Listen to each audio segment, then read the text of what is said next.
A reading from the letter of St. Paul to Romans, chapter 4, verses 20 to 25.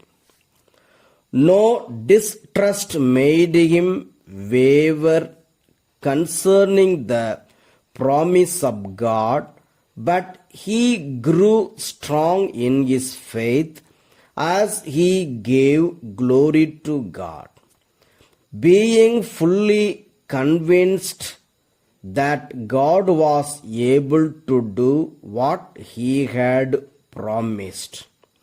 Therefore, his faith was reckoned to him as righteousness.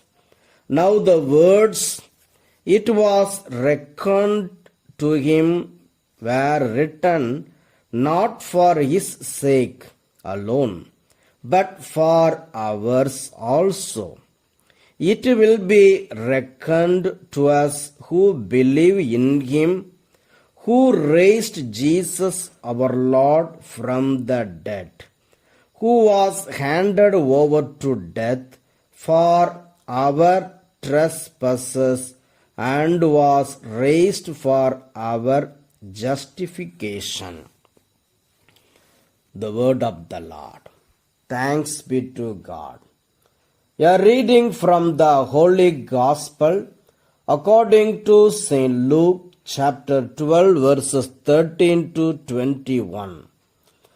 The parable of the rich fool. Someone in the crowd said to him, "Teacher, tell my brother to divide the family inheritance with me." But he said to him, "Friend, who set me to be a judge or arbitrator over you?"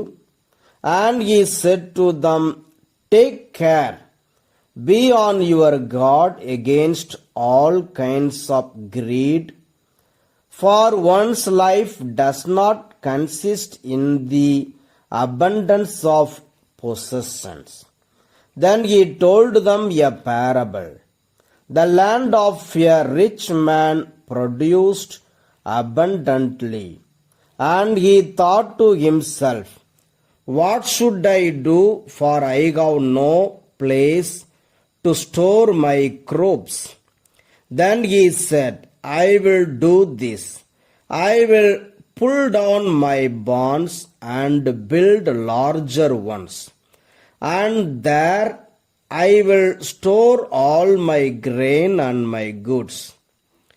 And I will say to my soul, Soul, you have ample goods laid up for many years. Relax, eat, drink, be merry." But God said to him, "You fool, this very night your life is being demanded of you, and the things you have prepared, whose will they be? So it is with those who store up treasures for themselves, but are not rich toward God." The Gospel of the Lord. Praise the Lord of Jesus Christ.